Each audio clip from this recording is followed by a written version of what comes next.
만약에 CDBC를 하면 정부가 통화를 다 볼 수 있잖아요. 돈이 어디서 어디로 움직이는지. CDBC 반대 법안은 정부는 그렇게 하면 안 돼라고 하는 그런 가치관이 묻어 있는 것 같아요. 코인런을 뱅크런으로 가장 많이 이렇게 비유를 하는데, 뱅크런 나올 때 해결 방법은 간단하거든요. 국가가 보증하겠다라고 하면 다 끝나요. 디패깅. 대체 누가 보증해 줄 거냐. 예를 들어 테더 뱅크런이 일어난다고 생각을 해보면 90%를 미국 국채를 갖고 있다는데, 그럼 국채를 돌려줘야 되니까 국채를 팔아야 돼요. 계속 하면 이자율이 엄청 올라간단 말이에요. 미국 자체가 부도날 수가 있어요. 네, 안녕하세요. 티타임 종재 기자입니다. 네, 안녕하세요. 바이라인 네트워크 심재석입니다. 예, 안녕하세요. 월 13,900원 아웃스탠딩 최용식입니다. 스테이블 코인 왜 전 세계가 난리인가, 이렇게 한번 제목을 잡아봤는데, 투자나 이런 거와 관련된 게 아니라 정말 전 세계적인 경제 흐름과도 관련이 있는 굉장히 중요한 지금 이슈더라고요. 그래서 오늘 그 부분들을 한번 좀 조목조목 따져보는 시간을 가져보도록 하겠습니다. 테더라던가 USDC 뭐 이런 거는 예전부터 있었는데도 불구하고 스테이블 코인이라고 하면은 뭔가 투자 가치가 있어서 급등하거나 이런 코인이 아니라서 우리가 그렇게 크게 관심을 갖지 않았었잖아요. 근데 왜 갑자기 이렇게 스테이블 코인이 막 핫해지고 관련주가 올라가고, 이게 무슨 이유 때문에 그렇습니까? 갑자기 핫해졌다기보다는 일단 뭐 이 스테이블 코인이라는 게 나온 지도 검색해 보니까 한참 됐더라고요. 2014년인가 정도에 처음 등장해서 이제 주로 이제 그 암호화폐들 뭐 가상자산들 거래하는 데 주로 이제 사용하고, 왜냐하면 가치가 이제 달러에 고정되어 있으니까 그런 식으로 주로 활용되는데, 이제 이 시장이 활성화되면서 이 스테이블 코인도 엄청 이제 활용도가 높아졌어요. 그러면서 엄청나게 이제 많은 이들이 스테이블 코인을 이용하고 있었는데, 여기다가 이제 요즘 최근에 이 각광을 받는 지금 이슈가 되는 거는 이제 미국에서 이 스테이블 코인에 대한 법률이 제정됐고, 그거가 이제 전 세계적으로 영향을 미칠 것으로 사람들이 생각하고 있기 때문에, 그러면 우리는 어떻게 해야 되나? 각국에서도 이제 좀 발등에 불이 떨어진 상황이고, 그냥 뭐 남의 일이야라고 보기에는 지금 미칠 파장이 예상보다 클 것 같아서, 그래서 서로 이제 각 나라에서도 움직이고, 미국도 이걸 가지고 특히 이제 트럼프 대통령이 선거 때부터 강하게 밀고 있던 거기 때문에 미국도 더 강하게 이걸 밀고 나갈 예정으로 보입니다. 그래서 이제 이게 이슈가 된 거죠. 그러면 저는 순서를 따져본다고 하면은, 이번에 뭐가 법률이 제정이 돼갖고 스테이블 코인 자체에 관심이 간 게 아니라, 네.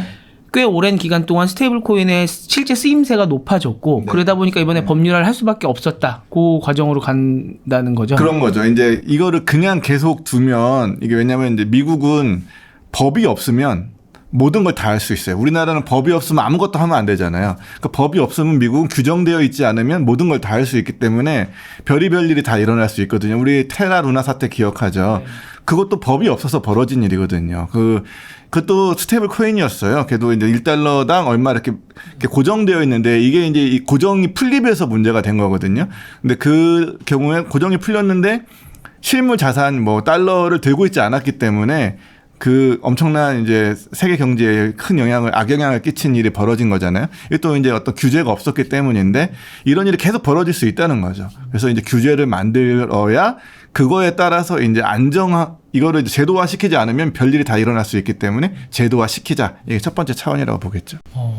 그러니까 미국은 원래부터 많이 하고 있었으니까 이 법률 제정하는 게 어떻게 보면은 좀 뭔가 기존에 하고 있던 플레이어들이 바꿔야 될 수도 있고, 뭔가 더 법에 맞춰야 될 수도 있고 이런데, 우리나라는 이런 스테이블 코인도 그렇고 이런 새로운 뭔가 기술들이 나왔을 때 법을 제정해달라고 이렇게 네. 업계에서 많이들 하는 것 같더라고요. 이번에도 한국에도 뭐 법이 제정될 수도 있다 이런 얘기가 나오니까 오히려 업계에서 더 반기는 그런 느낌이더라고요. 그렇죠. 이거 좀 전에 말씀드린 대로 미국은 법이 없으면 그 법에 하지 말라고 규정되지 않으면 다 해도 되는데, 우리나라는 법에 규정되지 않으면 아무것도 하면 안 돼요. 법에서 이제 하라는 것만 정해지거든요. 이것 빼고 다 못해가 우리나라 기본 틀이기 때문에 우리는 법에 없으니까 못하는 거예요. 이걸 하고 싶어도. 그래서 이제 못했던 거고, 그런데 이번에 이제 미국에서 이 법이 제정이 되고 스테이블 코인 관련 법이 제정되고, 우리나라도 이재명 대통령도 이 걸 하겠다라고 공약으로 하고 당선이 됐거든요. 그리고 그래서 지금 뭐 특정 정당의 문제가 아니고 여도 야도 이 스테이블 코인이 법제화가 필요하다. 그래서 이제 각 현재는 법을 발의하고 있는 상태입니다. 이게 이제 조만간 국회에서 논의되면 이제 뭐 처리되겠죠. 미국에다가 뭐 우리나라도 지금 이렇게 빨리 움직이려고 하는 거 보면 다른 나라들도 많이들 그렇게 하겠네요. 네, 다른 나라들도 EU 같은 경우는 벌써 이제 법제화된 부분이 있고, 뭐 이제 홍콩이나 이런 나라들도 이제 법이 되고 있습니다. 이게 단순히 그냥 뭐 신기술을 도입하느냐 안 하느냐, 뭐 새로운 금융 시스템을 도입하느냐 안 하느냐의 문제가 아니고 뒤에서 우리가 후술을 하겠지만 이거를 가만히 뒀을 때 이 어떤 자국의 어떤 정부의 기능이 약화되거나 이런 우려도 있거든요. 그런 문제를 예상되기 때문에 지금 대책을 세우지 않으면 안 된다. 이런 생각들을 갖고 하고 있는 것 같습니다. 와, 이게 그냥 우리가 생각하는 비트코인, 뭐 이더리움 이런 코인 투자하는 정도가 아니라 자국의 이 정부의 힘에까지도 영향을 미칠 수 있다. 주권에 영향을 받는다 이렇게 이해할 수 있습니다. 그래요. 그건 이제 차근차근 저희가 한번 알아가 보도록 하겠습니다. 이게 코인이 뭐길래 주권까지 지금 이야기가 나오고 있습니다. 그러면 일단은 저희가 알고 있는 뭐 스테이블 코인 잘 알고 계신 분들도 계시겠지만 이게 우리가 실제로 알아보려고 하면 그냥 뭐 달러랑 같이 1달러당 딱 고정되어 있는 거 아니야? 이상으로 조금 더 알아야 될 것 같거든요. 스테이블 코인이 뭐냐부터 좀 정의하고 들어가면 좋을 것 같은데 스테이블 코인이 뭡니까? 스테이블 코인이 뭐 코인의 한 종류인데 사실 코인이 나왔을 때 어떻게 보면 이제 화폐라고 생각을 하고 사람들이 뭐 비트코인을 뭐 필두로 이더리움이라든지 이렇게 쓰려고 했죠. 근데 쓰려고 하니까 그게 어떻게 보면 이게 마켓에 오픈되어 있기 때문에 막 주가라고 해야 되나 시세가 막 왔다 갔다 하는 거죠. 그러니까 사실 비트코인으로 결제를 한 지는 꽤 오래전부터 됐죠. 뭐 일부 국가라든지 했는데 막 오늘은 정말 뭐 10,000원에 결제했는데 정말 뭐 내일 20,000원에 결제하는 뭐 이런 날이 뭐 정말 비일비재하고 그러면 이제 어떻게 보면 이제 화폐가 안정성이라는 게 가장 중요한 건데 무너지는 거잖아요. 그래서 2010년대 중반에 이제 이게 그 고안이 된 거죠. 이게 스테이블 안정적이다. 그리고 코인 그 말한 코인 그대로 안정적인 코인을 만들자. 그러면 어떻게 해야 되냐. 그래서 패깅을 도입한 거죠. 패깅은 사실은 그 과거 이제 외환 시장에 있었던 그런 개념인데 쉽게 말해서 그 담보 같은 걸 만든 거죠. 그래서 만약에 그 1코인이 스테이블 1코인이 있으면 그걸 보통은 뭐 달러로 많이 하죠. 뭐 다른 걸로도 많이 합니다. 뭐 이더리움으로 하기도 하고 뭐 다른 외환으로 하기도 하는데 어쨌든 발행사가 1달러와 뭐 동일하게 이렇게 가격을 이렇게 강제적으로 맞춘 거죠. 대신에 그 근거는 우리는 1코인을 발행하면 최소 1달러에 해당하는 그런 걸 가지고 있다. 자산을 가지고 있다. 그렇기 때문에 우리는 언제든지 이런 거에 그 안정적인 걸 보증할 수 있다라고 이렇게 이야기를 하는 거죠. 그래서 그런 의도로 2010년대 중반에 이렇게 나왔고 그 이후로 이렇게 이제 논의가 되다가 최근에 그 말씀하신 것처럼 트럼프 대통령이 그 주도로 이렇게 법안이 이렇게 만들어지면서 최근으로 갑자기 이렇게 그 각광을 받고 있는 코인이라고 볼 수가 있습니다. 네. 보통 그럼 1달러당 뭐 1코인 이런 식으로 많이 돼 있는 것 같은데 테더도 그렇고 뭐 다른 것들도 예를 들어 원화로도 되는 거예요? 그렇죠. 예, 뭐 이론적으로는 뭐 원화도 되고 뭐 지금은 아직 없는 걸로 알고 있습니다만 그 뭐 다 되죠. 뭐 엔화도 되고 뭐 이론적으로는 다 됩니다. 그냥 그에 합당한 자산. 근데 대신 그 자산의 기준은 안정적이어야 된다. 그리고 위험성이 적어야 된다. 그 기준이라면 뭐든지 다 할 수가 있는 거죠. 간단히 뭐 이해하기 쉽게 설명을 하자면 저는 그렇게 생각하는데 디지털 세상에서 존재하는 금본위제 같은 거다라는 생각이 들어요. 옛날에는 금본위제 시절에는 그 정부가 누군가 화폐를 발행하려면 그거에 화폐에 발행되는 가치의 금을 갖고 있어야 되잖아요. 내가 금을 한 덩이 갖고 있으면 이 금을 이제 화폐로 이제 사람들한테 시중에 이렇게 뿌릴 수 있는 거잖아요. 그것처럼 지금은 이 스테이블 코인은 내가 금 대신 달러를 갖고 있어야 아니면 미국 국채를 갖고 있어야 이걸 이제 코인을 발행할 수 있는 거죠. 그러니까 지금 현재 화폐 구조는 금이 없어도 그냥 정부가 너무 지금 경기가 안 좋으니까 좀 돈을 풀자 이래서 이제 시장에 돈을 풀 수 있잖아요. 근데 옛날에는 그게 안 됐거든요. 금을 갖고 있어야 돼요. 근데 지금은 그런 게 정부 정책이 가능해졌거든요. 이게 아까 많이 지금 활용되고 있다고 하셨는데 주로 좀 쓰이고 있는 용처는 그러면은 지금은 이제 코인 거래에 많이 쓰입니다. 그 달러로 직접 거래를 하는 게 아니고 스테이블 코인으로 거래를 주로 하는 거죠. 이게 안정적이니까 달러랑 마찬가지니까 이거는. 그래서 뭐 실제로도 우버라든지 그랩 같은 좀 약간 혁신 회사들, 그 좀 최첨단 회사들이 스테이블 코인으로 이렇게 결제가 가능하기도 하고, 그리고 뭐 페이팔이나 코인베이스 같은 그런 핀테크 회사들도 뭐 이렇게 리워드로 뭐 돈을 예치하면 이렇게 리워드로 지급한다든지 하기도 하고, 그리고 뭐 일부 IT 회사들은 이제 개발자 급여를 개발자들의 선호에 따라서 스테이블 코인으로 주기도 하고, 그리고 좀 필리핀과 같이 이렇게 노동을 수출하는 그런 나라들이 있잖아요. 그런 나라들은 또 뭐랄까 환율 변동성에 대해 좀 예민하기 때문에 그 가사 근로자들이라든지 뭐 그런 분들이 또 이렇게 스테이블 코인을 요구하기도 하고요. 그걸 받아서 송금하기도 하고, 그리고 또 최근에 홍콩에 있는 리다페이라는 뭐 핀테크 회사가 또 스테이블 코인 기반의 뭐 체크카드, 신용카드 뭐 이런 걸 만들어서 지금 뭐 많이는 아닌데 지금 차츰차츰 쓰고 있는, 약간 좀 비유를 들자면 이제 테슬라 막 나오고 막 첫 번째 차량 나왔을 때 그때 좀 분위기, 그때 물론 이제 쓰이긴 했는데 거의 뭐 인프라도 없고 뭐 거의 안 썼잖아요. 근데 어쨌든 쓰는 사람들은 있었잖아요. 좀 트렌디한 사람들은 썼잖아요. 뭐 그때 그 시기랑 좀 비슷한 것 같아요. 현실에서 이제 뭐 실물 경제에 쓰이는 경우는 아직 그렇게 많지는 않은 거죠. 이제 시범적으로 도입하는 회사들이 좀 있는 거고요. 저 찾아보니까 스테이블 코인 제일 많이 쓰이고 있는 게 아마 선물 거래일 거다라는 얘기가 있더라고요. 그래서 그렇게 좀 많이 쓰이니까 코인과 코인을 어떻게 이제 바꿀 거냐 뭐 이런 데서 많이 쓰이고 있는 것 같은데, 방금 말씀해 주신 것처럼 이제 현실 세계에서도 좀 쓰이고 있고, 저번에 보니까 뭐 ATM기도 막 생긴 것 같고요. 예, 네, 그런 것들이 있더라고요.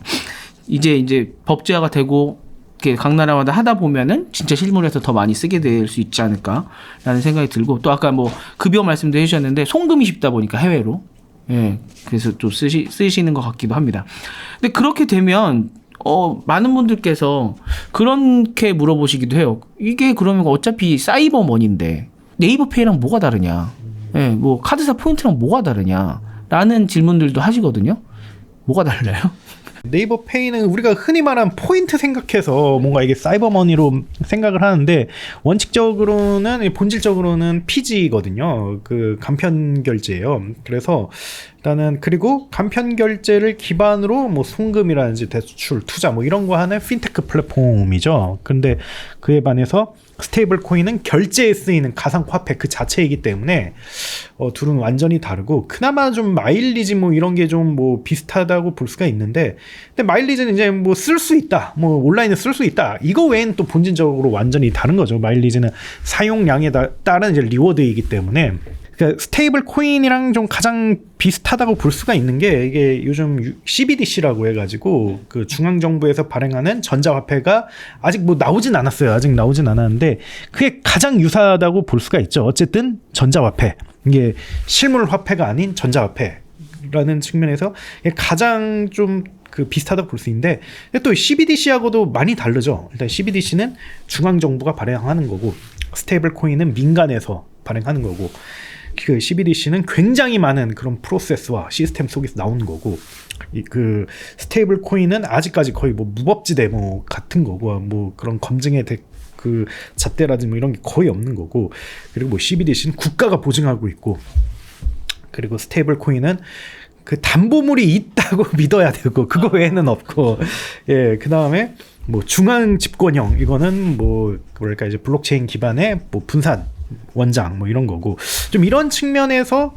좀 가장 이제 본질적으로 비슷한 건 CBDC다. 근데 이것도 좀 찾아보면 좀 다르다, 이렇게 볼 수가 있습니다. 큰 틀에서 보면 네이버페이나 뭐 카카오페이나 이런 것들은 우리의 화폐 시스템을 그냥 디지털로 표현했을 뿐인 거죠. 그러니까 시스템 자체는 전통적인 우리 화폐 시스템인 거죠. 근데 이제 지금 우리가 얘기하는 스테이블 코인은 전통적 화폐 시스템 말고 새로운 화폐 시스템을 만들고 있는 거죠. 그러니까 얘네들은 겉으로 볼 때는 디지털로 돈을 주고받고 상품을 거래하는 건 똑같아 라고 하지만, 이거는 결국 원화예요. 얘가 생긴 거는 겉으로는 뭐 초코인지 뭐 이런 거지만 결국은 다 원화거든요, 걔들은. 근데 이것들은 원화가 아닌 거죠. 태생이 다르다. 그러니까 쓸 때 우리 느낌은 사실 비슷하긴 한데 근데 태생 자체가 다른 애다. 그리고 또 CBDC 같은 경우도 쓸 때는 솔직히 똑같은 것 같은데 우리가 보기에는 이 보증해주는 기관도 다르고 안정성도 다른 거고 뭐 그런 디테일들의 이제 차이가 있는 거죠. CBDC냐 아니면은 뭐 스테이블 코인으로 가냐도 지금 굉장히 그 관건인 것 같더라고요. 나라마다 다 다르고 그런 결정들을 내리는 것 같은데 아무튼 계속적으로 좀 여쭤보도록 하겠습니다. 이어서 이제 이 지금 핫하게 된 사태가 결국은 미국의 지니어스법, 이 트럼프가 밀어붙인 이 법안 때문이라고 하는데 트럼프가 이렇게 법안을 밀어붙인 이유 아까 뭐 이미 많이 쓰이고 있어서라고 해주셨는데 그것만인가요? 이게 뭐 이제 몇 가지 이유를 이제 추정해 볼 수 있는데요. 가장 큰 이유로 지목되는 건 일단 달러 패권을 유지하겠다라는 그런 세계 패권적 지위를 유지하겠다라는 그런 전략이라고 모두들 다 그렇게 한 목소리 얘기하더라고요. 그 달러 그러니까 이 스테이블 코인이 이제 달러랑 연동되어 있는 게 지금 가장 많이 뭐 USDT 아니 뭐죠? DTDC 둘 다 달러랑 연동이 되어 있으니까 이걸 뭐 한다는 거면 달러를 필요로 한다는 거예요. 만약에 내가 USDT를 샀다. 테더를 하나 샀다. 그러면 달러를 1달러 산 거와 똑같은 거죠. 달러의 수요가 계속 늘어나는 거예요. 아까 근본이 말씀하신 게 여기서 영향력을 그렇죠. 발휘하는 것 같은데 금이 있어야 더 발행할 수 있듯이 그렇죠. 달러가 있어야 발행이 되는 거군요. 오. 그러니까 만약에 내가 발행사야. 그러면 이제 이 소비자한테 1테더를 줬어요. 그러면 1달러를 갖고 와야 돼. 내 통장에 1달러가 있어야 돼요. 그러니까 달러에 대한 수요가 계속 늘어나는 거죠. 그러니까 이 달러 패권이 유지될 수 있는 거죠. 지금 뭐 관세 정쟁 이런 거 다 그 속에서 달러가 뭐 위험해질 수 있다 이런 얘기도 나오잖아요. 그러니까 이런 정책들은 달러를 계속 강화시키는 그런 용도의 일환이라고 생각이 될 수 있고요. 또 하나는 이제 미국 국채 이 발행사들이 주로 미국 국채를 많이 사요. 그러니까 연동이 국채랑 연동되어 있는 게 많이 있어요. 그러니까 국채를 계속 이제 사야 되는 거예요. 누가 산다고요? 발행사가. 테더를 발행하는 회사가. 테더라고 해요. 내가 테더예요. 그러면 발행을 했어요. USDT를 발행을 했어요. 그러면 이제 국채를 사야 되는 거죠. 이걸 실무 자산이 있어야 되니까. 그러니까 내가 1달러를 받고 1달러를 그냥 갖고 있는 게 아니라 이걸로 국채를 사는 거예요. 네. 왜냐하면 현금 들고 있으면 소용이 없잖아요. 소용만 없는 게 아니라 그것도 관리비 들어가고. 아무 소용 없. 그냥 들고 있는 것도 아무 소용이 없고. 그 이제 국채를 사는 투자를 해야 이제 그걸로 나도 수익이 나는 거죠. 발행사도. 은행 같이 하는 거군요. 그렇죠. 예. 그래서 주로 국채하고 연동이 되어 있는 경우가 많은데 그럼 이 국채를 계속 사야 되니까 미국 국채 수요가 계속 늘어나죠. 그 테더랑 서클 이 대표적인 두 회사잖아요. 네. 두 회사에서 갖고 있는 미국 국채가 전체 국채 0.5%라고 하더라고요. 그 두 회사 갖고 있는 게 어마어마한 거죠. 그러니까 이 국채 수요가 굉장히 늘 수 있죠. 그리고 또 이거는 뭐 약간 음모론일 수도 있는데 암호화폐 쪽에 코인 진영이 트럼프를 많이 후원했어요. 네. 그런 측면에서도 생각해 볼 수 있을 것 같아요. 그러니까 괜찮은 명분이 있는 거죠. 앞에 두 가지는 지금 미국 국채를 많이 사가줄 수가 있는 거고, 그 다음에 달러 패권을 올릴 수가 있는 거고, 근데 세 번째는 아마 개인적인 그런 것도 있는 것 같다라고 하는 게 이제 다 맞물려서 지니어스 법안이 통과됐다. 네. 그거로 또 이제는 막을 수 없는 지경에 이르렀다고 평가할 수도 있어요. 보니까 2014년에 스테이블 코인 거래 규모가 비자랑 마스터카드 결제를 합친 것보다 많대요. 이렇게 많다는 게 난 사실 이해는 안 되는데. 스테이블 코인 거래가요? 네. 이게 제가 이 정보를 세계 경제 포럼 사이트에서 봤는데 우리가 알고 있는 다보스 포럼. 네, 세계 경제 포럼 그 사이트에서 봤는데 이렇게 많다고라고. 근데 그 정도로 많다고 나오네요. 그거는 아마 정말로 투자하시는 분들이 많이 무조건 선물 투자하려면 그 USDC나 DT로 바꿔야 되거든요. 거기에서 정말 많이 쓰인다고 듣기는 했는데 이렇게까지 많이 쓰이는군요. 그래서 이제 네 가지 정도. 그러니까 사실은 이만큼 활성화가 됐다는 게 가장 중요한 이유일 것 같고요. 그 다음에 이제 달러 패권이라든가 이런 이유가 있는 것 같은데 또 국채 같은 경우도 뭐 러시아, 중국이랑 미국이 안 좋아지면서 뭐 그들이 갖고 있었던 국채를 계속 판다면서요, 미국 거를. 몰래 팔겠죠. 대놓고 팔면 보복 당하니까.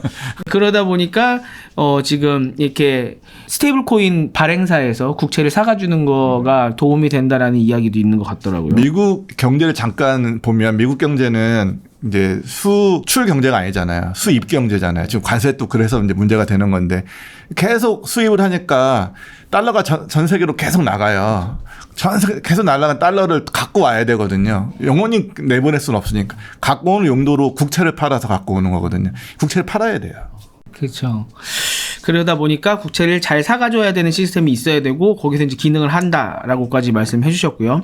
그래서 이제 통과된 게 지니어스 법안인데 지니어스 법안이라고 하면 이제 저도 처음에 들었던 거는 이게 무슨 법안이다라는 얘기보다 트럼프가 처음에 통과 못한 거를 의원들을 불러갖고 윽박질러갖고 통과시켰다 이제 이런 얘기가 더 유명하죠. 그래서 저도 처음에 이제 그 얘기만 들었었는데 실제로 중요한 건 지니어스 법안이 무슨 내용을 담고 있냐잖아요. 어떤 게 담겨 있는 법입니까? 일단은 뭐 지니어스가 뭐 다들 아시는 것처럼 뭐 천재 뭐 약 그런 건 아니고 그건 전혀 무관하고 예, 그 미국 스테이블 코인 혁신 수립과 지도에 관한 법 이게 약자로 GENIUS가 돼가지고 이렇게 그 이름이 만들어진 거였고요. 그래서 이게 가장 좀 유의미한 부분은 지금까지 불법이나 회색지대에 있었고 누구나 발행할 수 있었고 누구나 운영할 수 있었던 스테이블 코인의 그 기준과 자격을 이렇게 정한다. 뭐 이런 게 이제 가장 골자라고 볼 수가 있는데 그럼 좀 어떤 게 담겼나, 좀 어떤 요건을 충족해야 이게 스테이블 코인을 발행할 수 있냐 이게 핵심이잖아요. 그래서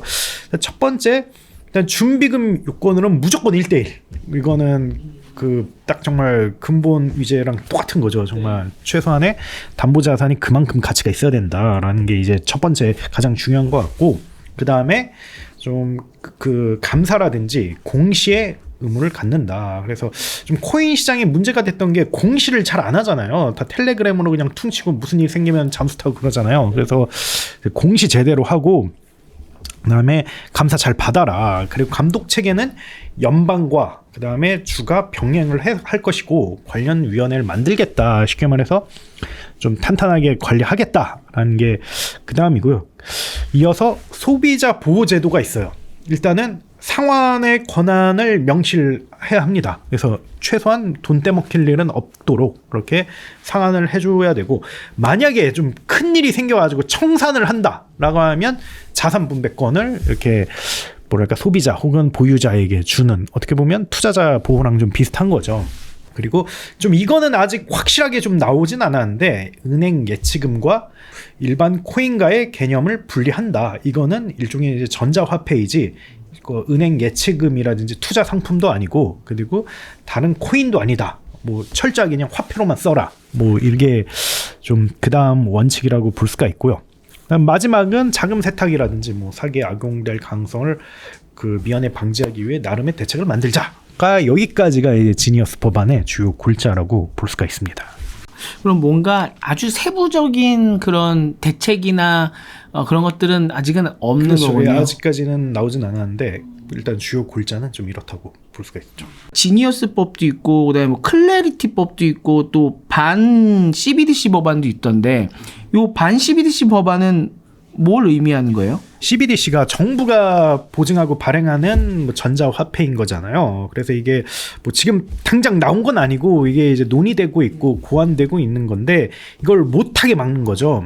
못하게. 그러니까 이게 무슨 말이냐면 전자화폐는 민간이 주도해야 된다. 이거는 공이 들어가면 안 된다라는 게 이게 트럼프 대통령의 생각이고 이게 개인의 금융 자유를 침해하고 그리고 전자화폐 및 그 가상화폐만 잘 이렇게 컨트롤하면 훨씬 더 그 큰 이제 경제적 가치를 누릴 수가 있는데 미국의 그런 위상이란 이런 걸 할 수 있는데 만약에 뭐 CBDC를 허용해주면 이게 무용지물 되거나 아니면 큰 의미가 없어진다라고 해서 트럼프 대통령이 강하게 뭐 이렇게 주장을 하고 있고 실제로 뭐 여러 가지 백악관 브리핑에서 그 사실 여러 번 강조를 하고 있고요. 그리고 이것도 이제 그 현재 추진 중인데 다만 이게 지니어스 법안은 그 대통령 사면까지 끝났어요. 이게 쉽게 말해서 이제 그 얼마 뒤에 발효가 될 예정인데 아직까지 반 CBDC 법안은 완전히 통과되진 않았어요. 이건 좀 지켜봐야 됩니다. CBDC 반대 법안은 약간 트럼프 대통령의 어떤 가치관 이런 게 좀 많이 묻어 있는 것 같아요. 뭐 자유지상주의자 뭐 이런 느낌 있잖아요. 그 보통 리버럴이 아닌 리버럴은 이제 정부의 어떤 통제나 규제를 인정하는 그런 관점이라면 이런 자유지상주의자들은 그 정부가 이 민간의 거래를 데이터가 남으니까 이거를 만약에 CDBC로 하면 정부가 통화를 다 볼 수 있잖아요. 그렇죠. 돈이 어디서 가는 어디로 움직이는지 그런 걸 다 볼 수 있으면 안 돼라는 정부는 그렇게 하면 안 돼라고 하는 그런 가치관이 묻어 있는 것 같아요. 그러니까 현금이 사실 오가는 거는 제가 이제 사과 상자로 드리면은 잘 모르니까 물론 CCTV에 남을 수 있겠지만 모를 수 있는데 CBDC 같은 경우는 추적이 가능하기 때문에 디지털이라서 그래서 누가 CBDC를 쓸 거냐라는 말도 있었잖아요. 뭐 사회주의 국가가 아니고서야 민주주의 국가에서는 이걸 쓰는 걸 다들 꺼려야 할 것이다. 이거는 감시다라는 얘기가 있었는데 그러다 보니까 그런 거는 막는다는 것도 그러니까 그런 걸 지금 지양한다는 말씀이시고 또 한편으로 생각해 보면은 이렇게 CBDC로 가버리면 민간에서 국채를 못 사줘서 그런 거 아닌가요? 그럴 수도 있을 것 같네요. 이 철학적인 어떤 그런 문제는 있는 거라고 생각하는데 우리나라 같은 경우에는 예를 들어 CCTV 많이 달려 있잖아요. 네. 근데 이 CCTV를 누군가가 보고 나를 훔쳐보고 막 걱정하고 막 이런 별로 안 하잖아요. 네. 그냥 그 설치한 사람들의 선의를 막연히 믿는 거 아니겠어요? 그렇죠. 만약 우리 차마다 다 그 블랙박스 달려 있지만 이게 누군가를 감시하기 위한 용도라 이렇게 생각 안 하고 그냥 저 사람들 교통사고 났을 때 저걸 쓴다라는 어떤 상대에 대한 기본적인 신뢰가 있으니까 그런 게 가능하다고 생각하는데 그게 다른 거죠. 우리는 국가도 뭐 정부가 어느 정도 어떤 제도나 이런 거를 그거에 맞게 이용할 것이다라고 생각을 하고 막연히 하고 있는 것 같고 이제 미국의 그 자유지상주의자들은 정부를 어떻게 믿어? 이렇게 생각을 하고 있는 것 같고.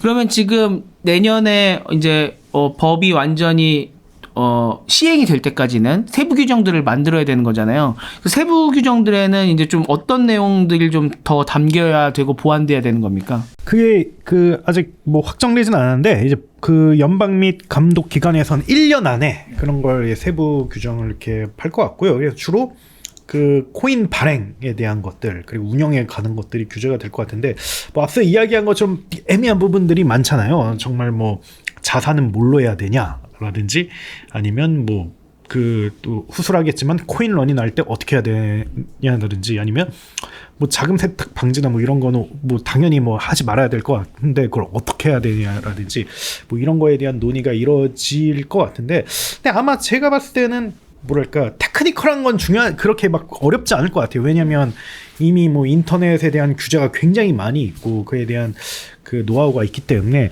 근데 아마 이걸 얼마나 스테이블 코인을 키워주고 그 좀 뭐랄까 자유롭게 해줄 것인가 이거에 따라서 앞서 이야기한 뭐 그런 자산이라든지 아니면 뭐 또 은행 그 예치금으로 그 허용해 줄 것인지 말 것인지 뭐 이런 게 원칙들이 나오지 않을까 그렇게 생각합니다. 네.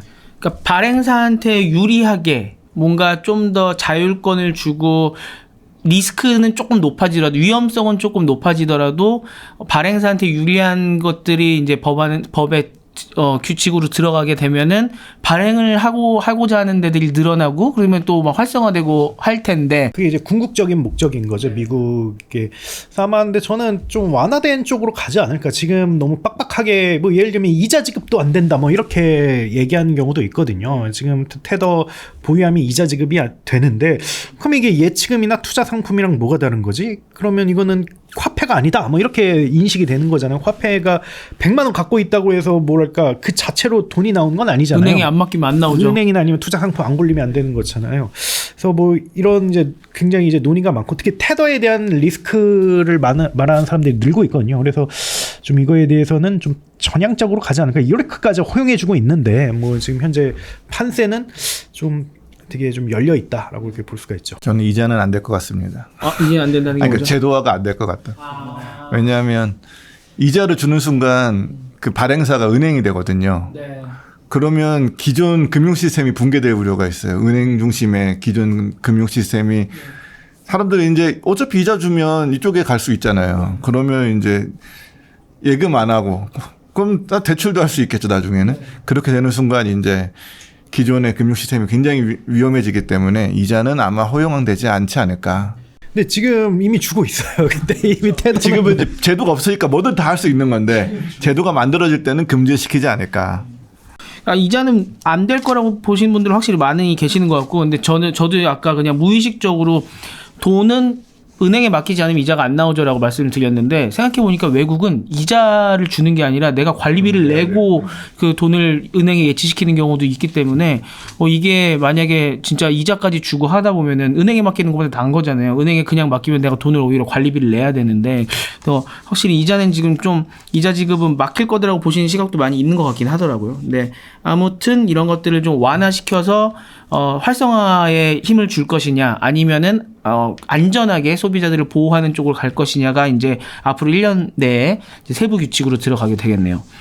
그러면 지금 미국이 뭐 달러 패권이나 아니면은 미국의 조차고 이거를 지니어스 법안을 통과시켰다까지는 뭐 우리가 이해하겠는데, 이 스테이블 코인 자체가 보편화됐을 때에 전체적으로 장점이 있어야지 이거를 밀고 가는 거잖아요. 누구나 뭐 투자를 하는 사람, 아니면 뭔가 소비자로 결제를 하는 사람, 그다음에 이거를 뭐 발행을 하는 기업, 이런 데들이 좀 장점이 있어야 될 텐데 어떤 것들이 좀 장점으로 꼽힐 수 있나요? 이게 이 스테이블 코인은 사실 국가 단위의 경제 시스템에서는 크게 뭐 메리트가 있다 이렇게 얘기하기는 쉽지 않을 것 같은데, 이 글로벌로 갈 때 좀 다른 것 같아요. 결제도 글로벌로 하는 경우가 많잖아요. 그리고 뭐 송금 같은 것도 국가 간에 이 돈을 주고받고 이럴 때도, 그럴 때 이제 거래 비용이 감소되고, 그럴 때 이제 그 거래 시간이 훨씬 단축되고, 이런 장점이 있습니다. 분명한 장점이죠.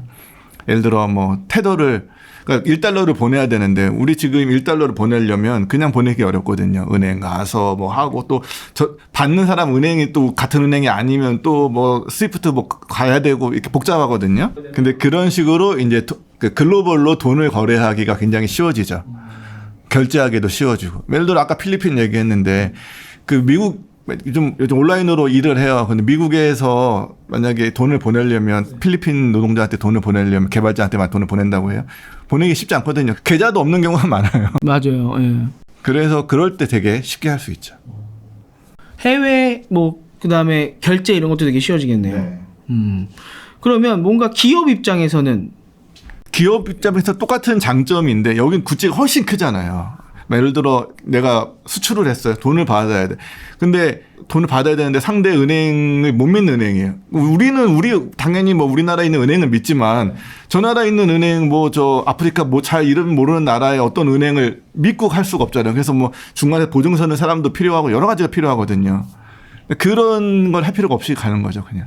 글로벌 기업 같은 경우는 지사도 막 세계에 많잖아요. 그런 데들이 막 돈을 옮기거나 할 때도 되게 편하겠네요. 그렇죠. 네.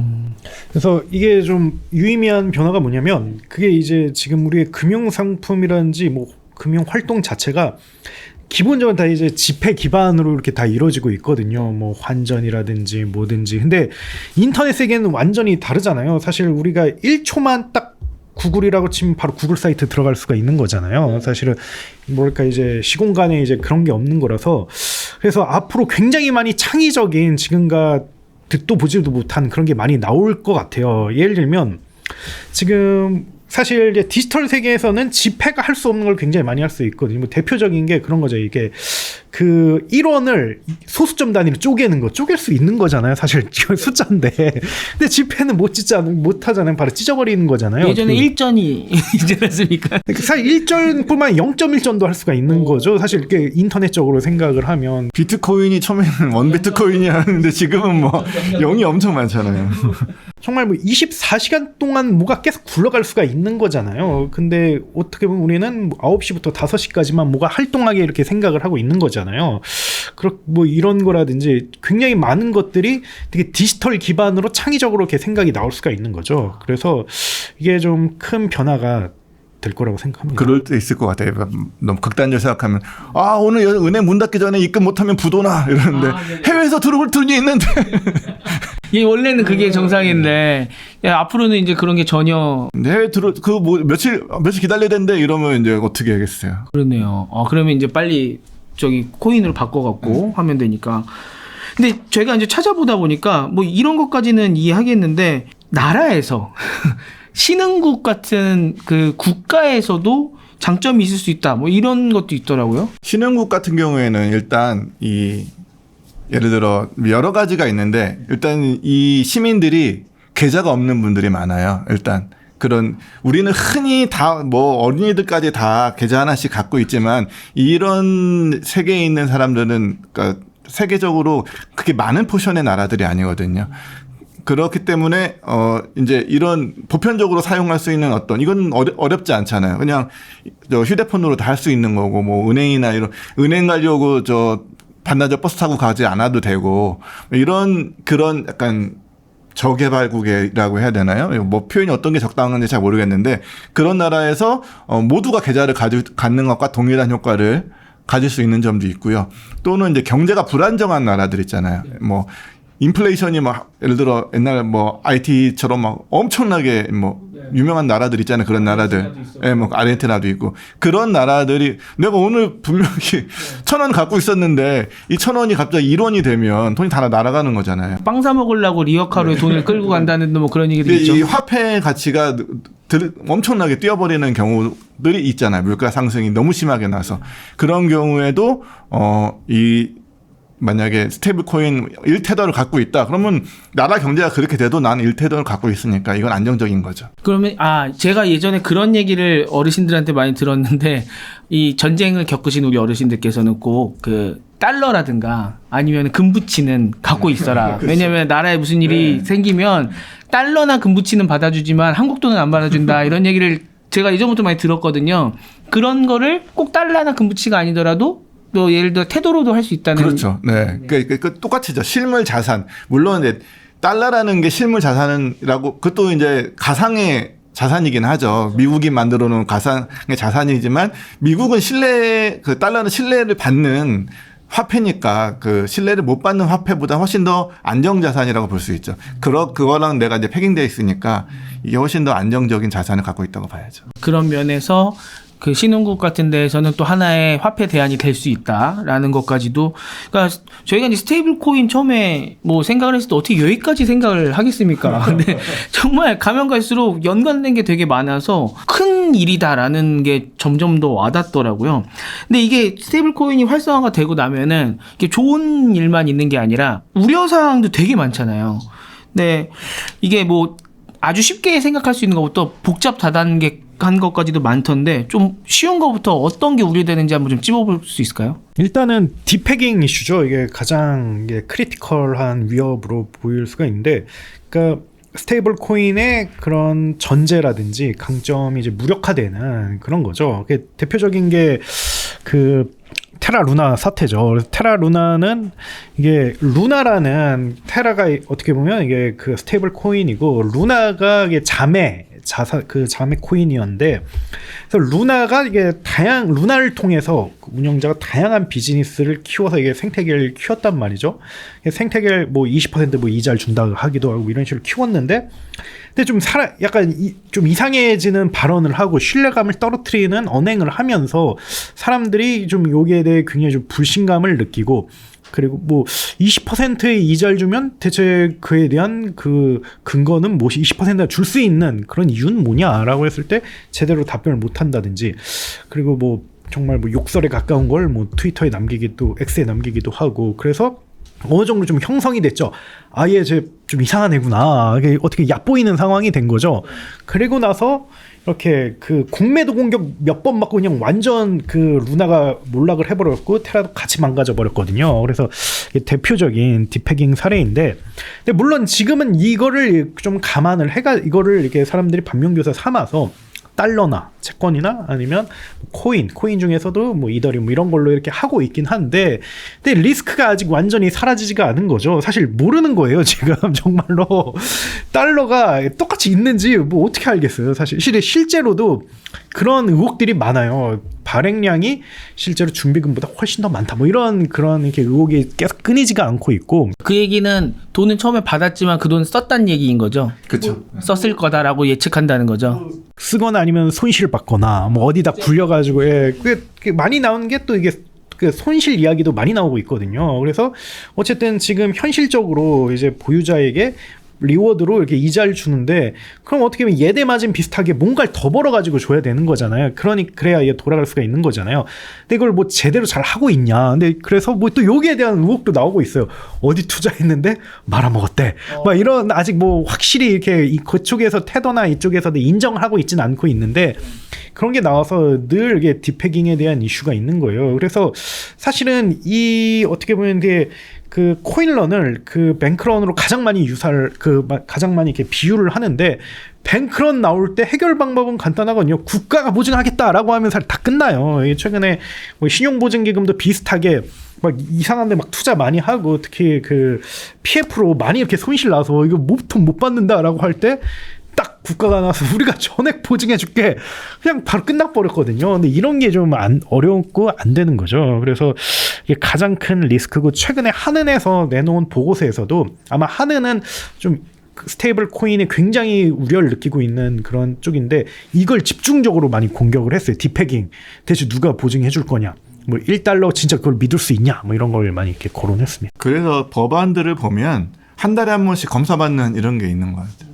한 달에 한 번씩 야 니네 실제 자산으로 갖고 있는지 보자. 검사를 한 달에 한 번씩 해야 되는 이런 우리나라 법안에는 그런 조항이 있어요.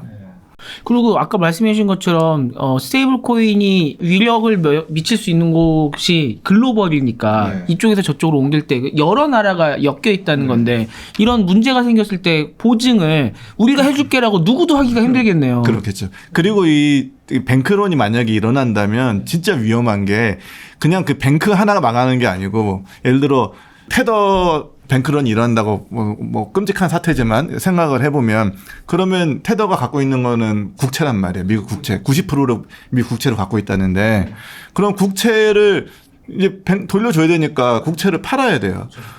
엄청난 국채가 시장에 나오면 그러면 어떻게 더 팔라니까 이자율 더 줄게 이자율 계속 하면 이자율이 엄청 올라간단 말이에요. 그럼 미국의 국가 부채가 어마어마한데 국가가 그 이자를 내려면 미국의 그 정부가 내야 되는 이자가 너무너무 늘어나는 거죠. 미국 자체가 부도날 수가 있어요.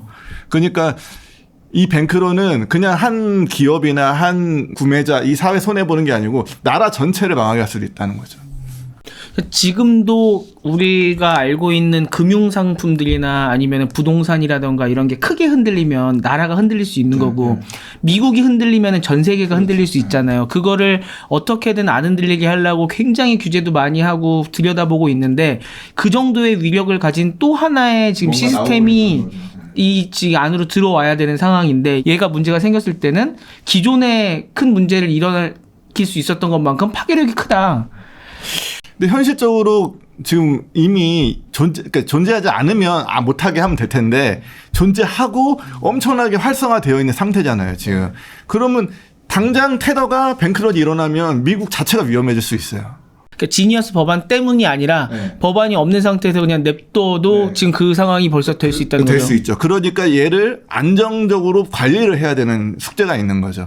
그러니까 딥해깅이 일어나지 않도록 너 자산 1대1로 있는지 확인을 계속 주기적으로 하고 정부가 관리를 하는 거죠.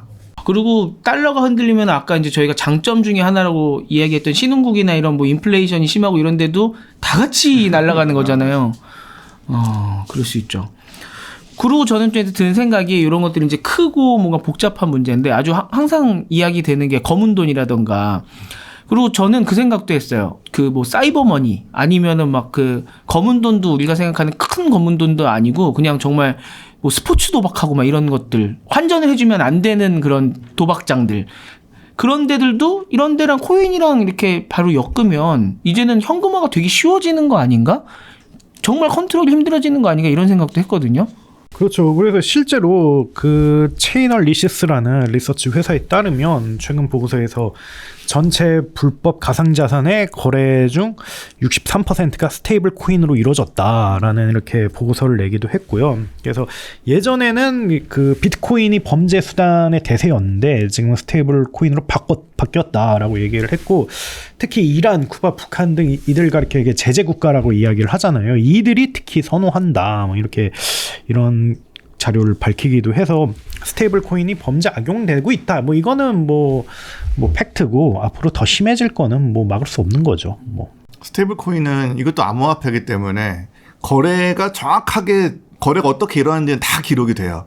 대신 그 거래한 사람이 누군지는 모르는 거죠. 그렇죠. 그냥 거기 아이디처럼만 적혀 있는 그게 거죠. 누군지를 모르기 때문에 이제 불법적으로 이용될 경우가 많이 있죠. 그 뭐 요즘 해킹 사고 많잖아요. 해커들 다 옛날에 비트코인 주세요라고 했는데 이제 다 스테이블 코인 달라고 한다고 하더라고요.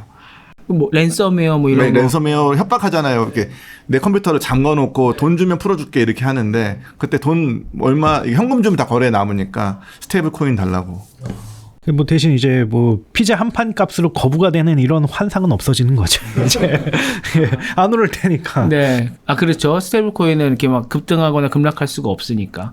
두 분의 말을 종합해 보면은 지금 중요한 거는 이미 벌어지고 있는 일이기 때문에 디패깅 돼서 전 세계 경제에 문제를 생기게 할 수 있는 것도 이미 지금 위험성이 있는 거고 불법 자금으로도 이미 이용되고 있기 때문에 이걸 빨리 법제화를 해서 어떻게든 추적을 하게끔 만드는 게 더 건전한 방법이겠군요. 그러니까 전 세계가 지금 나서고 있는 거죠. 아, 기업들은 그러면은 지금 많이 움직이고 있는 것 같거든요. 보니까 뉴스 보니까 우리도 만들게 이런 회사들도 좀 나오는 것 같고 한데 지금 발행 주체가 됐을 때 아까 저희가 얘기했던 무슨 예대 마진 같은 거 좀 할 수 있는 거. 근데 그것도 만약에 좀 규제를 세게 해서 뭐 국채만 갖고 있을 수 있어. 이렇게 되면 또 좀 뭔가 이득이 줄어들잖아요. 발행사들은 뭐 또 다른 뭐 좋은 게 있는 겁니까? 왜 그렇게들 뛰어들려고 하는 거예요? 일단은 예치금에 대한 그 뭐랄까 운용 예상 수익 크니까 이게 가장 크고요. 사실은 왜냐면 뭐 사실은 정말 국채만 갖고 있어도 5, 6%잖아요. 그렇기 때문에 뭐 미국 국채가 여전히 6%니까 그걸 통해서 뭐 수익을 얻을 수 있고 뭐 또 그 외에도 뭐 수수료도 이렇게 할 수가 있죠. 뭐 예를 들면 우리나라에서 그 뭐 외환 송금을 하거나 뭐 이럴 때 상당히 그 뭐 중복돼서 하는 경우 뭐 이런 것까지 합치면 수수료가 뭐 몇 퍼센트 정말 일자리 수까지 확 올라가는 경우도 많이 있다고 하더라고요. 그게 무슨 말씀이시죠? 뭐 수수료가 이제 뭐 몇 퍼센트가 될 수가 있는 거죠.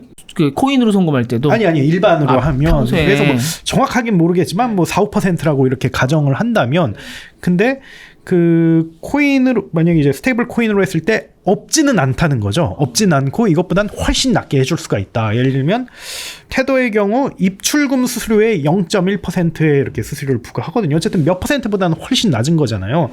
그리고 뭐 계정 인증에 또 일정 뭐 이렇게 수수료를 받기도 하고 그래서 좀 수수료 매출로 좀 어느 정도 그 기대를 할 수가 있고 그리고 뭐 또 뭐 앞으로 규제가 어떻게 바뀔지는 모르겠지만 만약에 이걸 좀 어느 정도의 이제 금융 활동을 허용해 준다면 뭐 예를 들면 뭐 대출도 해줄 수가 있는 거고 뭐 실제로 뭐 테더는 하고 있고요. 그리고 뭐 이걸 통해 뭐 상품을 굴릴 수도 있고. 근데 이게 어떻게 보면 굉장히 뭐랄까 되게 힘들게 뭐랄까 이게 모금을 해서 하는 게 아니라 손쉽게 할 수 있다는 점에서 굉장히 특히 만약에 뭐 플랫폼을 가진 강력한 회사가 이미 모객을 하고 있는 회사가 한다면 바로 이렇게 할 수가 있는 거잖아요.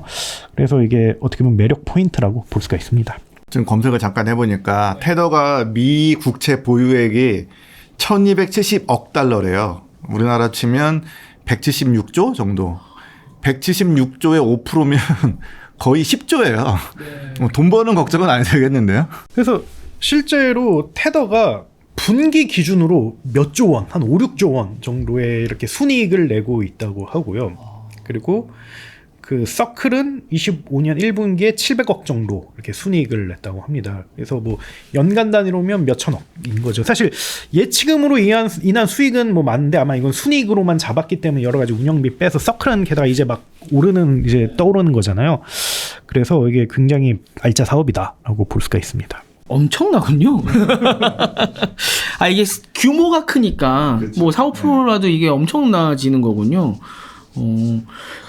그러면 이게 발행사가 돼서 좋은 것도 있지만 이 발행사 쪽에서 좋아진다는 거는 누군가 하고 있던 거를 지금 대신하고 있다는 건데 그러면 이 파일을 뺏기는 쪽도 있을 거잖아요. 파일을 뺏기는 쪽도 안 뺏기려고 또 이쪽에 나서기도 하고 할 것 같은데 좀 지금 이 스테이블 코인이 활성화돼서 피해보는 쪽은 또 어느 쪽입니까? 일단은 은행이 좀 송금 수수료 때문에 이게 짭짤하게 수수료를 받고 있었거든요. 그래서 특히 국제 송금 같은 경우 그 상당히 좀 높은 그렇게 그 수수료를 가지고 있었는데 여기가 좀 타격을 굉장히 많이 받겠죠. 그리고 결제된 카드사가 결정적으로 굉장히 큰 타격을 받을 것 같아요. 스테이블 코인이 일반화된다면, 왜냐면 여기가 정말 어떻게 보면 망 이동에 대한, 망 접속에 대한 대가를 받는 건데 되게 많이 받거든요. 피지만 하더라도 한 2, 3% 받아요, 최소. 그리고 만약에 정산 빨리 해주면 막 4, 5%까지 달라는데도 그냥 거의 뭐 정말 엄청난 이커머스 회사들에게 부담인 건데, 어떻게 보면 이들의 돈을 지금 뜯고 있다고 봐도 돼요. 사실은 테더라든지 서클이 이들의 돈으로 엄청난 순이익을 내고 있는 거죠. 이들이 받아야 될, 어떻게 보면 기존 시스템으로 봤을 때. 그리고 뭐 소액 대출이라든지 마이크로 파이낸스, 뭐 만약 이들이 투자 활동을 더 적극적으로 하게 된다면 뭐 이렇게 타격을 받을 수가 있죠. 그래서 가장 지금 직접적으로 타격을 받을 수 있는 곳은 뭐 금융사들이다라고 보면 될 것 같습니다. 네. 그래서 저 페이팔도 빨리 대응하고 있다 이런 기사를 본 것 같은데, 그런 원래 금융 쪽이 아닌 회사들도 지금 좀 군침을 흘리는 데가 있더라고요. 좀 어떤 데들이 여기에 새롭게 진출하려고 하는 겁니까? 일단은 기본적으로 빼고 말씀하라고 하셨지만 핀테크 회사들, 그리고 자산, 그 디지털 자산 플랫폼 회사들, 뭐 제가 앞서 얘기한 서클이라든지 아니면 뭐 핀테크 회사들 중에서는 뭐 엔페이, 네이버페이라든지 뭐 이런 회사들이 뭐 스테이블 코인을 통해서 뭐 그 카드사라든지 은행사들이 가졌던 걸 이렇게 뺏어 올 수가 있는 거고요. 그 다음에 이커머스랑 일반 포털 플랫폼도 굉장히 이익을 많이 볼 수가 있어요. 왜냐면 이커머스 회사들이 되게 수수료로 엄청난 고통을 받고 있거든요. 예를 들면 10조 원의 이제 거래액을 낸다. 그러면 어떻게 4천억을 뜯기는 거예요. 4천억을 뜯기는 건데 만약에 이 수수료를 안 낼 수 있다면 4천억 버는 거거든요. 그래서 이커머스 회사들이 수수료를 안 내기 위해서 별의별 짓을 다 했어요. 지금까지 뭐 피지사들 윽박 지르기도 하고 아니면 자체 피지를 만들기도 하고 뭐 여러 가지 별의별 걸 다 했는데, 그래서 실제로 테라 루나가 사건이 있었을 때 처음에는 테라 루나가 건전하게 이렇게 우리 걸 써라, 피지 안 써도 된다라는 그렇게 영업을 많이 해서 실제로 여기 얼라이언스에 많이 들어갔었어요. 이 이커머스 회사들이. 물론 잘 안 되고 나중에 붕 떠버렸지만, 근데 이론적으로는 피지사들에게 안 뜯길 수가 있으니까 커머스 회사들, 플랫폼 회사들은 굉장히 많은 관심을 가지고 있고요.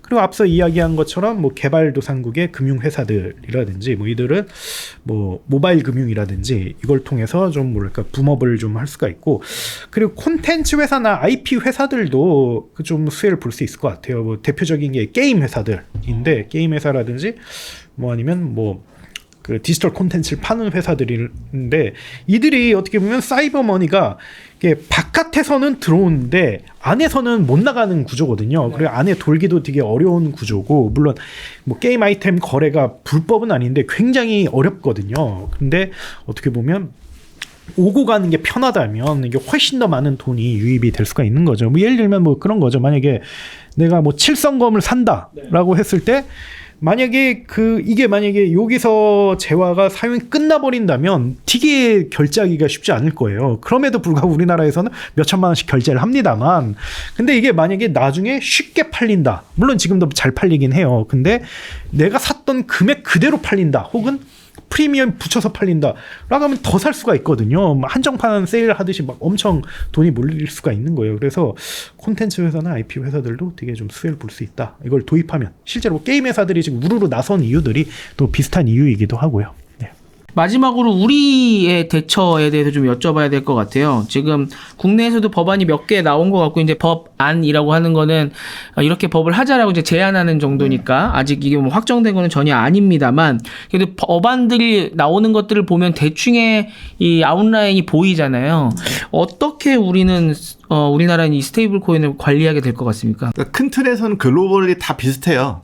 일단 뭐 이제 이 발행 주체에 대해서 은행이나 이런 것처럼 허가를 받아라. 그러니까 아무나 나 오늘부터 발행할래라고 발행할 수 있는 게 아니고 어떤 법적인 요건을 갖춘 뭐 자본금 얼마 이상이고 뭐 기술적인 준비는 얼마나 돼 있고 뭐 이런 게 다 되어 있을 때만 이제 할 수 있는 그런 인허가제, 이제 인가제가 도입이 되고요. 네.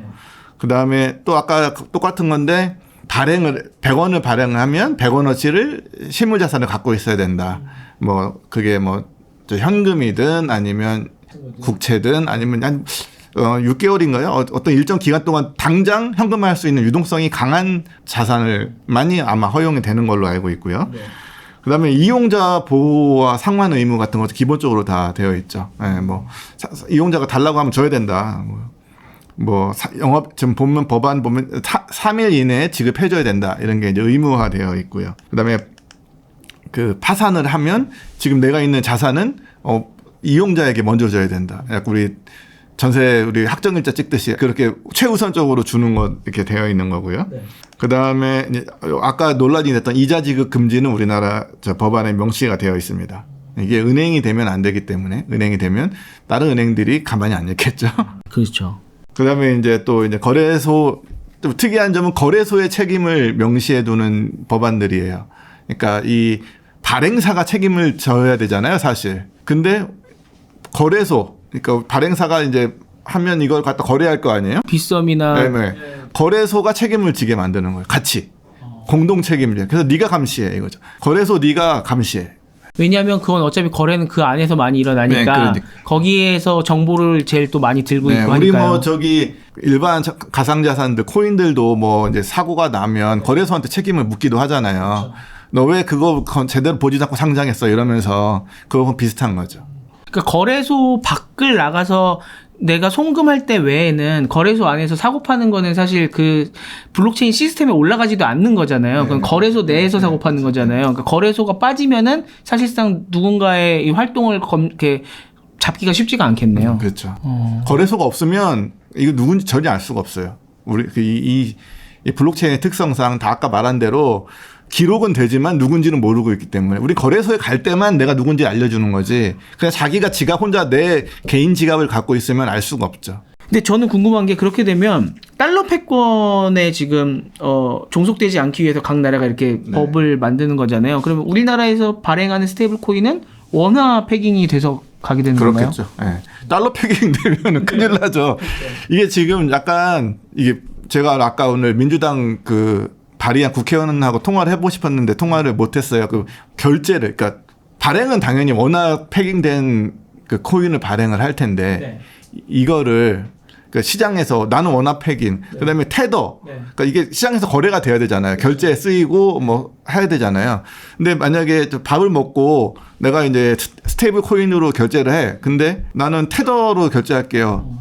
이게 허용이 되는지 안 되는지가 궁금하더라고요. 우리나라에서 그러게요. 그러니까 우리나라에서 발행한 코인만 되느냐, 네, 그렇죠. 아니면은 해외에 있는 스테이블 코인까지도 허락을 해줄 거냐. 그렇게 해주면 대부분의 사람들이 달러 기반을 살 것 같거든요. 네. 그래야 거래도 더 쉽고 모든 면에서 더 좋을 것 같아서 그럼 원화 기반 스테이블 코인은 뭐 의미가 없어지고 한국 원화 시스템은 이제 한국은행의 시스템은 완전 무너질 것 같은 느낌이 들어서 그렇다면 원화 기반만 허용되지 않을까라는 이제 추측을 해보긴 하는데 아직 그 얘기에 대해서 어디 정보가 없더라고요. 법안에는 아직 그런 얘기는 안 담겨 있는 검색을 해봤는데 그 안에는 못 찾았어요. 그러니까 거래소나 발행 주체에 대한 지금 규제들이 그렇죠. 일단은 집중이 되고 있다 보니까 이 우리가 어떻게 활용할 것인가에 대해서는 좀 활용할 나중인 문제네요. 나 테더로 할게요가 되는지 안 되는지를 알 수가 없더라고요. 국내 이 법안과 관련해서 그러면은 조금 더 준비해 오신 거 없어요? 요거는 법안은 지금 말씀하신 거 말고는? 법안은 구체적인 숫자들 그런 것도 있는데 지금 법안 이 구체적인 거에 대해서 50억 이런 거 다 얘기할 필요는 없잖아요. 네. 네, 그러니까 일단 어느 방향으로 가냐가 중요한 거고 그렇죠.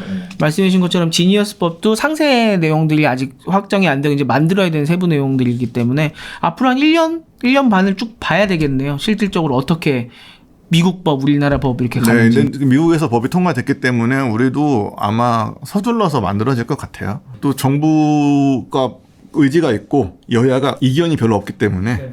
최 대표님 어떻게 보세요? 이게 좀 원래 스테이블 코인이 갖고 있는 장점을 충분히 발휘하면서 전 세계가 이렇게 좀 많이 바뀌어 나갈 것 같다고 생각하십니까? 아니면 그냥 지금처럼 이렇게 뭔가 시끄럽기만 하지 그냥 우리 사는 대로 살게 될 것 같습니까? 그러니까 저는 엄청 바뀔 것 같긴 해요. 왜냐면 지금 10년 동안 이제 정치인들의 발언을 들어보면 완전 바뀌었거든요. 사실 문재인 정권만 하더라도 거의 어떻게 보면 코인을 악 취급하고 심지어 뭐 대동강 물장수도 있는데 니들끼리 거래하면 뭐 우리가 뭐 그거까지 어떻게 뭐 이런 식으로 얘기를 했거든요. 근데 어떻게 보면 10년이 지나서 뭐 트럼프도 바뀌고 우리는 다 바뀐 거잖아요. 이게 어떻게 보면 이거는 이 정도 속도로 간다면 10년 뒤에는 훨씬 더 많이 바뀔 거라고 예상을 할 수가 있고요. 그리고 미국 주도로 가는 건 어쩔 수 없을 것 같아요. 그거는 왜냐면 이게 사실 코인을 사람들이 미친 듯이 하는 이유가 통화량이 이렇게 너무나도 이렇게 많은 상황에서 결국 어느 정도 이게 그 공급이 제한된 희소 자원으로 사실 돈이 몰리는 거잖아요. 그게 미국 주식이 그 금이고 비트코인인 건데 거기에 돈이 몰리고 이게 계속 하다 보니까 이들이 힘이 엄청나게 세지고 이걸 계속 바꾸는 그런 거라 가지고 근데 뭐 통화량 증대는 뭐 이게 어떻게 막을 수 있는 건 아닌 것 같아요. 이게 가장 정치인 입장에서는 손쉬운 이제 그 경제 부양 정책이기도 하고 평등을 위한 정책이기도 하기 때문에 그래서 저는 이게 일종의 비유를 들면 어떻게 보면 이게 그 기원 전후에 약간 기독교 같은 거라고 생각을 하거든요. 그래서 이게 계속 박해받고 있는 거죠. 계속 커지고 있는 거잖아요. 그러면 통화량 증대와 인플레이션에 맞서서 우리는 바보 되지 않을 거야. 이게 통화량 증대하면 우리만 바보 돼. 뭐 예금에 넣어봤자 이자 별로 안 되고 우리는 이렇게 휘둘리지 않을 거야. 우리는 초희귀 자산에 계속 돈을 넣을 거야. 이게 결국 그걸 갖고 있는 건 미국이기 때문에 미국의 그 하이테크에 대한 뭐 표준이란 다 갖고 있기 때문에 계속 미국에 몰리지 않을까 그렇게 생각을 합니다. 그거는 조금 저는 다른 느낌인 게 지금 우리 최 대표님 말한 거는 맞는 말이지만 그건 자산 관점에서 말씀을 하신 거고 그거는 이제 비트코인이나 뭐 이런 우리가 옛날에 생각했던 그런 것들이고 암호화폐고 이 스테이블 코인은 자산의 가치는 별로 없을 거거든요. 이거는 그냥 정말 이 거래 수단으로 이용되는 것이지 이것을 가지고 좀 전에 그런 설명을 하는 건 맞지 않는 것 같다는 거죠. 왜 이런 얘기를 하느냐면 저는 자산화 될 거라고 생각을 하기 때문에 어떻게 보면 그렇죠. 이게 지금 계속 밀리고 있는 거예요. 정부가 말을 예전에 굉장히 공격적으로 했지만 다 지금 취소해버렸거든요. 지금도 공격적으로 얘기하고 있죠. 뭐 예를 들면 이자 지급은 없을 것이다. 뭐 예를 들면 정말 탄탄한 국채로. 근데 이게 저는 다 취소될 거라고 보고 있거든요. 지금까지 10년 동안 그래왔기 때문에 그게 자산화 될 거고. 그래서 실제로 제가 만난 취재원들에 따르면 한국에 있는 되게 이제 자산가라든지 뭐 이런 되게 큰 성공을 한 분들을 보면 되게 그 서클에 굉장히 많이 돈을 넣었고 서클에 그 테더는 어떻게 보면 좀 아직까지 상장 계획이나 이런 건 없잖아요. 그리고 여기에 계속 배팅을 하고 있거든요. 그래서 그분이 한 말로는 M2를 보니까 통화량 증대 보니까 이게 강남에 있는 아파트는 계속 오르겠구나. 한 10년 뒤에 한 50% 오르겠구나. 근데 미국 주식은 몇 배 오를 것 같고 비트코인은 몇십 배 오를 것 같다. 뭐 이런 이야기를 좀 하셨거든요. 그래서 저도 그 관점으로 좀 뭐랄까 스테이블 코인이 어떻게 보면 그 시초를 열었고 사람들이 안 된다는 걸 해줬고 계속해서 이렇게 진화할 것이 단순히 아마 통화로 끝나진 않을 거다. 통화로 끝났다면 우리가 지금 이렇게 논의하지도 않았을 거다. 아마 트럼프가 이런 얘기를 하지도 않았을 거다라고 생각합니다. 그러니까 예를 들어 스테이블 코인도 지금 1대1로 거래, 그러니까 송금하고 뭐 결제하고 정도만 얘기하지만 이게 뭐 디파이죠? 이 금융 상품으로 점점 더 발전할 수도 있다는 말씀이신 거잖아요. 그러니까 사람들이 그걸 쓰는 거죠. 왜냐하면 달러를 갖고 있지 왜 그걸 쓰겠어요, 사실은. 근데 그게 계속 디파이적인 측면에서 있기 때문에 저는 그게 레버리지가 되지 않을까 생각합니다. 오늘 이제 저희가 주로 여쭤본 거는 뭔가 결제나 아니면 송금 정도까지 기능에 있는 이 스테이블 코인에 대해서 이제 좀 말씀을 나눠봤는데 그 다음 단계까지 얘기를 만약에 저희가 더 하게 된다고 하면 나중에 더 시간을 갖고 더 긴 시간 동안 한번 이야기를 나눠보도록 하겠습니다. 또 오늘 복잡한 주제 또 핫하지만 까다로운 주제인데 준비하시느라 너무 고생 많으셨고요. 오늘 보시는 분들도 아무튼 뭐 원래부터 스테이블 코인에 관심이 많으신 분들께서는 뭐 엄청나게 새로운 소식은 아니었겠지만 그래도 많은 분들이 지금 스테이블 코인 핫한데 왜 이렇게 핫한 거야 라고 하시는 분들이 많아서 좀 정리를 해보는 차원에서 했으니까요. 좀 도움이 되셨으면 좋겠다 생각을 해봅니다. 아무튼 저희 티타임즈에서 9월 22일 날 AI 또 트렌드 관련해서 트렌드 전망 컨퍼런스가 열리는데요. 저희 티켓이 열렸으니까 한번 좀 봐주시면 좋겠고요. 아까 이제 처음에 시작할 때 말씀을 나눠봤더니 양쪽 회사 다 아직 컨퍼런스 같은 건 없는 것 같아서 오늘은 여기서 마무리를 짓도록 하겠습니다. 두 분 너무 고생 많으셨고 2주 후에는 별 탈 없이 다시 여러분들을 찾아뵙으면 좋겠습니다. 수고하셨습니다. 감사합니다.